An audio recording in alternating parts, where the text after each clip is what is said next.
Meron akong nakikita ng mga sumisilip sa mga nicho. Pwede ka nang mapasaan niya or pwede ka na rin niya sapian kung gustuin niya. Pag tinatapat mo yung camera sa'yo, may nakasalubong ka na isang kaluluwa. Galit na galit sa'yo. Nasa level 3 ka na ng third eye na sinasabi nga nila na meron ka. Aba. Hi guys! Welcome back to my channel. This is Master G. It's 3 AM pero meron tayong interview na napaka-importante. Sinugod ko pa ating gabi yung bahay ng aking dalawang masugid na taga-subaybay. Meron din silang sa pag-arte o pag-extra sa mga pelikula, sa sa GMA napapalabas sila. So, welcome natin ang aking mga minamahal at masugid na taga-subaybay. Si Mami Claire, yan. At saka po si Steven na ating soon makakasama natin siya kasi sa collaboration, guys, na bata ka pa lang, pwede bang ikwento mo para start na tayo? Yung tungkol dun sa third eye. Si Master, nagbukas yung third eye ko mula nung high school pa lang. I think third year high school. Una, nagkaroon ako ng maliit na sugat lang naman sa binte. Hindi po namin napapansin na lumalaki siya habang ginagawa. Nung time na nagtuturo po ako ng track and field sa mga estudyante sa elementary. Meron kasing isa ng puno na napakalaki. I think 10 to 15% hindi kayang yakapin. Ganun siya kalaki. Di tapos na yung training, pauwi na kami ng isang estudyante ko, may motor ako, may biglang lumabas dun sa, hindi naman totaling matanda, lalaki, na lumabas dun sa may likod ng puno. Ngayon, nagsabi siya sa amin na kung pwede siyang makisabay sa motor hanggang bayan. Yung sinabay namin, smooth lang yung takbo ko ng motor, hindi mahangin. Baga hindi malakas yung hangin. Biglang nilipad yung sombrero nung kasama ko na nasa gitna namin. Kaya Steven, sabi niya, ihinto mo muna. Inilipad yung sombrero ko. So tumabi ako, bumaba yung estudyante ko, lumapit siya sa likod ko, and then hinipan niya ako dito sa may bandang bato. Oh my gosh. Sabi ko dun sa lalaki, bakit po? Anong meron? Sabi niya, hindi, may dumi lang. Ipang ko lang. So, kinagabihan nun, naligo muna ako, tapos ginamot ni mother ko yung sugat ko. May langis po kasi kami, na nung ganun niya yung langis sa kamay niya, and then, tinapal niya dun sa sugat ko. So, tapos, after that, hindi ko na po nalaman kung ano yung nangyari. Ang sabi ng mother ko sa akin, bigla daw akong bumangon. And then, ano pa yung nangyari? Ibang boses niya, napakalaki. Kasi I was already had experience na makilang at saka mag-aaral ng mga high school. Napaganon ako sa kanya kasi hawak ko yung rosary, pinawakan ko siya sa bibig, pilit siya kumakawala, hindi niya mawakan yung kamay ko dahil niya may rosary. Tapos sabi ko, wala ano to, sabi niya. Yung bunso ko, tumawag niya ng mga barangay kasi nalapit ko yung barangay sa malim. Nagkumawak sa kanya tumalsik. Tapos hindi naman yung mga barangay, pinalian siya sa kama ng kamay at saka paa. And for the first time kong naranasan, nakita ko ang anak ko lumulubog sa tao. So nagkaroon ng parang gano'n na. Sorry Kasi 3:19 AM guys, napag-usapan namin ito. Medyo, pwede bang i-ano natin konti yung story? I-links natin. Kasi, parang open portal sabi nga nila. Medyo saka natin i-dagdag yung ibang story. Kung mamadaliin lang, doon na yun nagsimula na parang nakakakita na siya. Una na nakakita siya, pero visited since later. Sige, pakwento po. Papanik pa lang siya sa cemetery, gumagano siya sa akin. Mama, ano ko humalik? Mama, ano rin humalik? Sabi ko, bakit? Ang dami niya nakikita kaluluwa na bumababa. OMG. When we get there, pinabayaan ko siya na umupo sa may nicho. Pagkita ko ba nakaganon siya, ay, manuset, sabi ko naman, ano ba ito? Sabi ko, sarili mo siya, ginagano siya. Tapos pagsalita niya, iba ng boses niya. Sabi ko, God, hindi ko na naman, sabi ko naman. From his back, doon sa may nicho, ang dami lumabas na inis. Grabe. Pero tanong ko lang po, yan yung nandun na kayo sa sementeryo, yan yung after na po ng high school na. So, nangyari po yung may lumabas na mga ipis sa mga nitso na parang kakabukas lang na may parang nagdampi ka sa'yo. Humihip sa linggo sa batak ba? Hangin, malamig na hangin, gano'n? Or sa hangin lang? Hangin lang, galing sa bibig niya hangin yun. Parang may dasal or something? Parang gano'n. Hindi ko masasabing may dasal. Hindi ko rin masasabing kasi Kasi mula nang ginawa sa'yo, sunod-sunod na yung ano. Halos lahat ng tumawa sa kanya, saan sumasabi. Okay, sige. So, iba na mabalik tayo dun sa sinasabi. Sa every, All Saints Day, every pundas, pumupunta kayo ng sementeryo, madalas pong nangyayaring ganun. That was only the first time. Yung nabuksan yung nabuksan yung third time. After po, ano pong nangyari nung may lumabas na ipis na?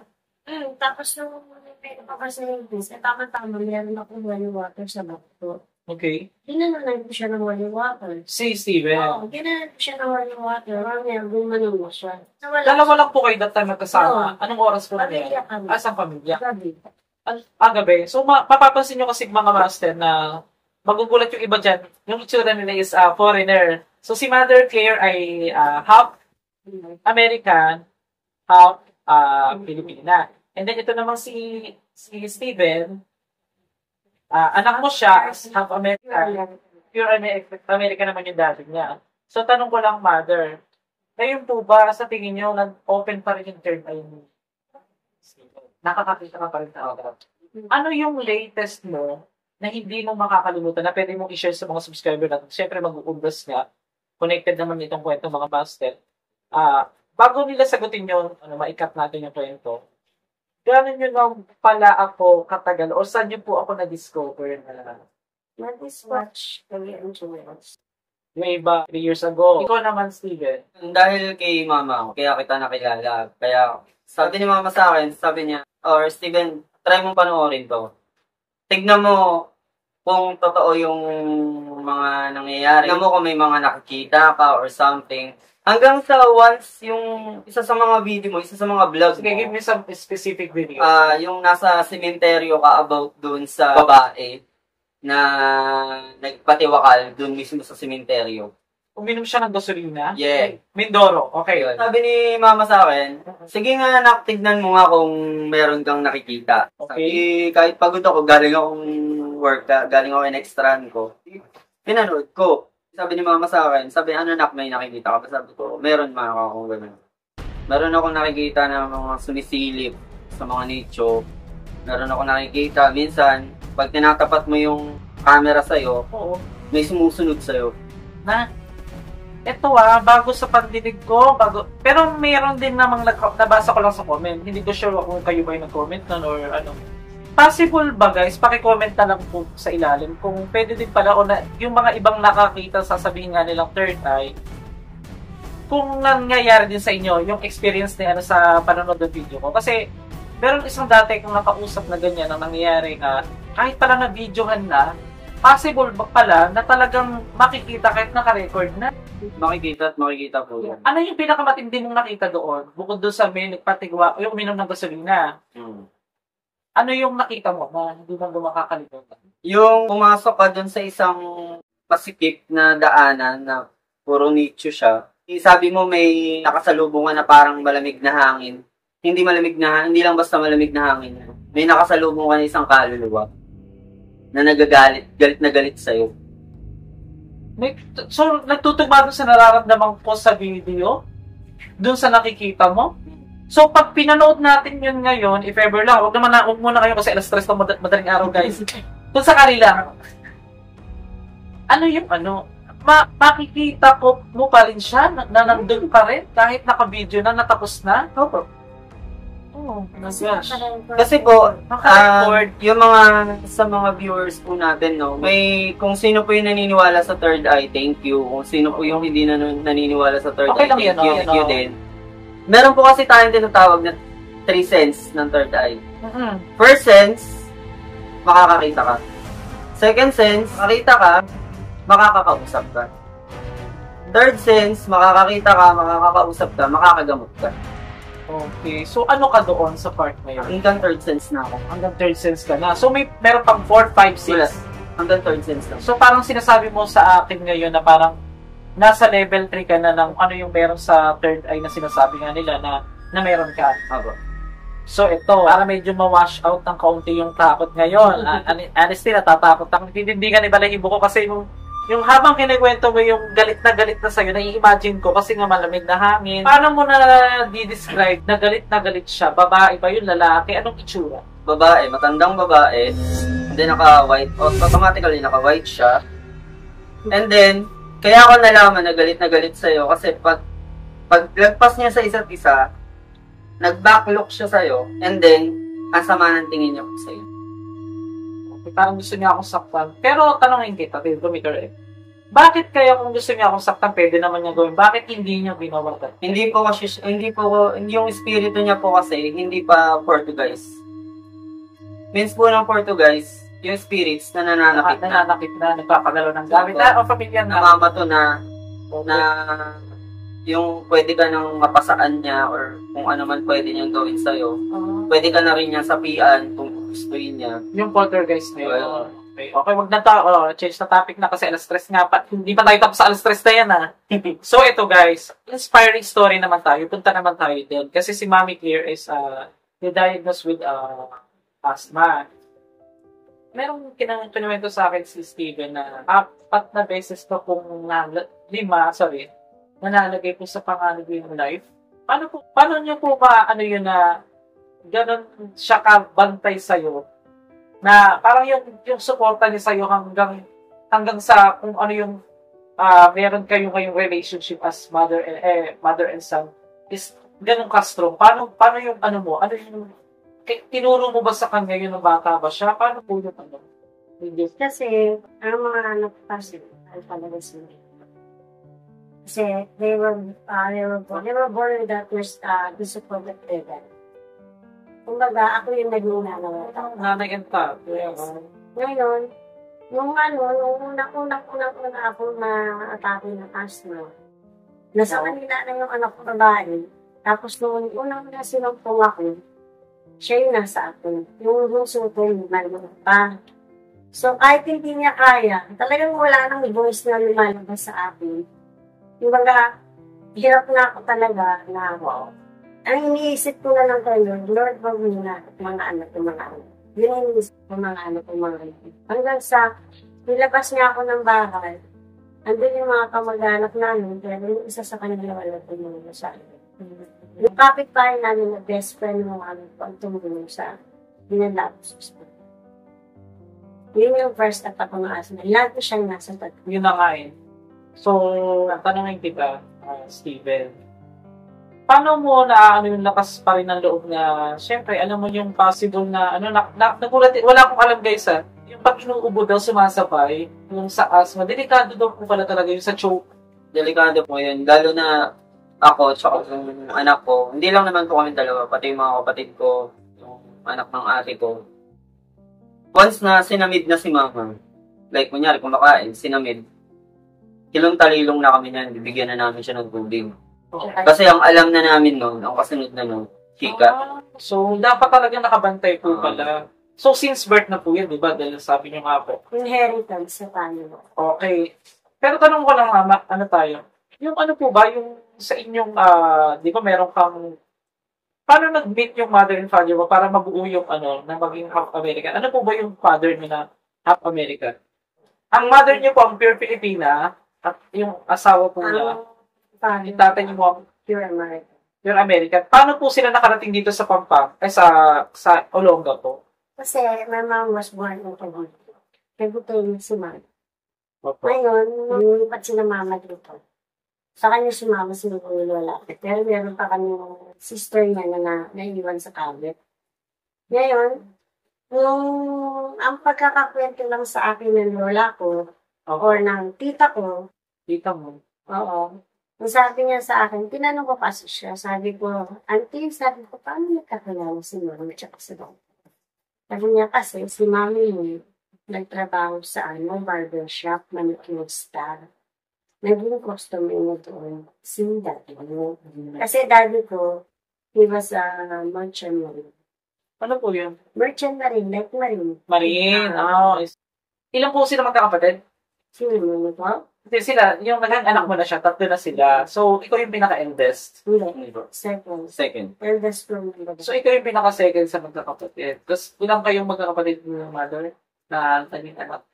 3 po. Tapos, meron ka pa pong naging anak sa iba, tama? Yung bunso. Ayun na yung bunso. Yun po yung pangatlo namin dapat. So, yan. So, ito first time ko kasing ginawa guys na sumugod sa bahay ng aking mga taga-subaybay. Subscriber natin to since, ayun nga, kasi 3 years ago na po na kay MJS. So, dun nyo po nakita, dun na nagsimula lahat na. So, hanggang sa pinapanood nyo na palagi, yung una hindi ako masyado naniniwala. Pero, wala na tayong direktahan na to. Kasi parang nung nagkita-kita na kami, sinasabi ko din kanina off-cam, na sabi ko ganun pala nung pakiramdam na parang pag pumunta ka pala sa kanila, parang mag-feel mo din na matagal na kayong magkakilala kahit first time nating magkita-kita ngayon. So, time check is 3:34 AM, tapos nataon pa na biglang umulan, naligaw pa kami ng exit sa shoutout ko rin pala sila Ate Rain, yan, mahawak ng camera ngayon. Siyempre sila RJ, yung mga kasama ko, hindi ko na masyado papatagalin yung interview. Sila yung isa doon, huwag na magpakita. Si Chris, Chris Lawrence, sure. Hindi, si Crix. Si Crix, at saka syempre, shoutout din natin si Tabasang. Syempre si Dave, sorry. Kamali lang. So, eto guys, ganun pala kahalaga yung relationship ng magnanay, which is ako, late ko na-realize nung ako naman, tinanggap ko as inspiration na no more na pag nagkasakit ang inyong magulang, huwag niyo iparamdam na nagkasakit sila. Huwag yung sabihin. Gawin nyo na normal. Natural lang ang lahat. Wala kayong sakit. Tatanong kita, paano mo pa napaparamdam kay mother na wala siyang sakit?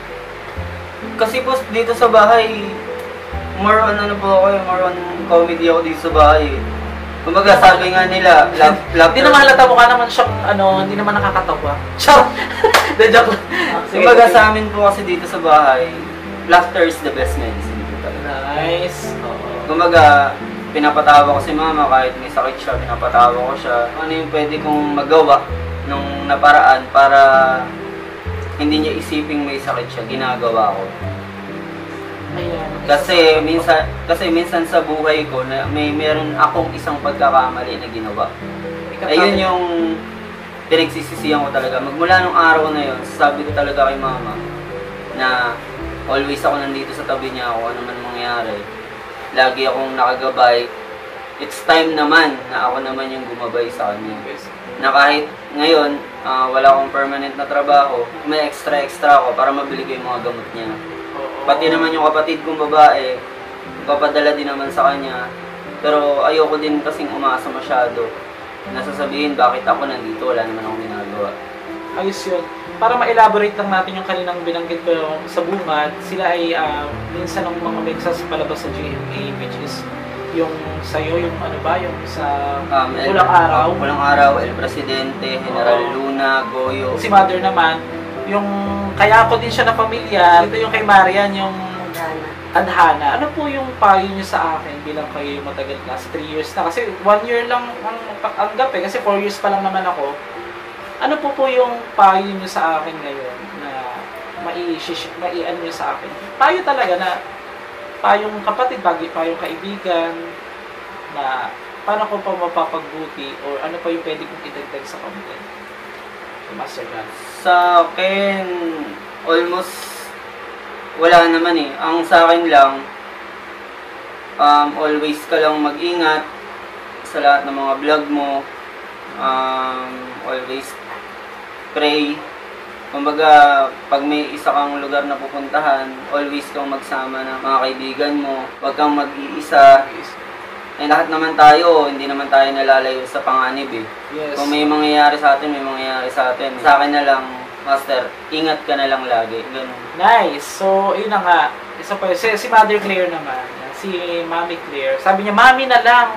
Wala naman daddy, ba't may mami tayo? Ano yan, hindi na mami sa sabi ko sa'yo, ayaw ko ng may daddy. Kaya, sige, Mommy Claire, ano po yung niyo po sa akin? Kahit naman napapanood kita, magano na yung love ko sa'yo. Taray. Tapos, sana all.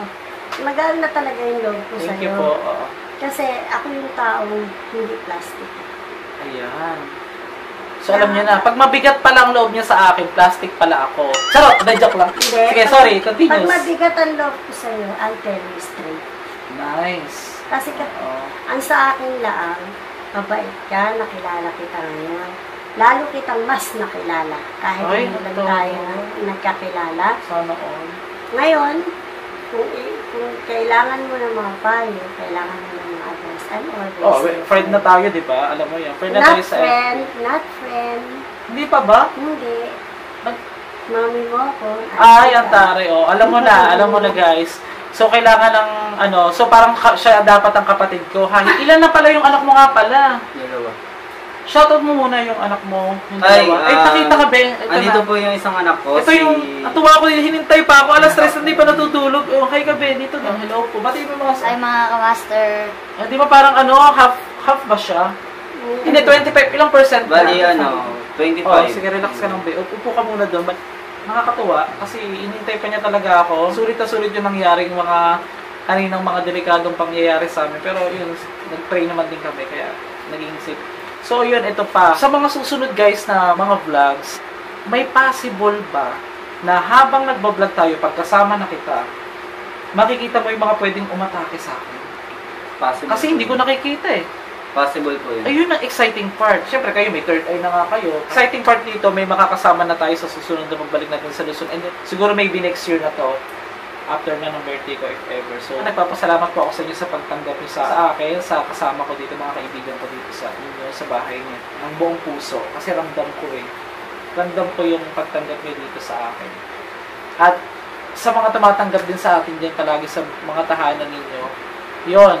Maraming salamat po not from the top, but from the bottom of my heart. But I'm not a bottom, ha? Huwag kayong ano dyan. May bottom dito. Pakita ka. Dali. Ayaw. Yung pasalamat ko sa inyong dalawa po. Tsaka syempre kay Kurt, yan. Thank you, Kurt. At nood ka lang ng nood, ha? Bibigyan kita ng pang-load mo, be, ha? Para may manonood ka pa kay... Naka-wifi ba kayo dito? Ito po. So yun, thank you so much. This is a big door for us na patuloy yung ating collaborations. Para makikita din nila ng subscriber na pwede kong aatakin ng isa, pwede niya nga kung masakit dun sa something na gano'n. Pwede ba? Siyempre ito kay Mami Claire. Bakit po Claire? Clara. Ano ba talaga tunay yung pangalan? Mary Claire. Mary Claire. Sa maniwala kayo sa hindi, guys, ito na. Si Mami Claire, ay ilang taong ka na po? 61. Oh, gulat ka, parang 13 lang, no? Thank you. Guys, thank you so much po sa inyo unang-una. At saka sa ating mga masugid at taga-subaybay, sa lahat po ng bumubuo ng mga buo, hindi po basag. Siyempre, maraming salamat. To God be the glory. This is Master Gala Kamor.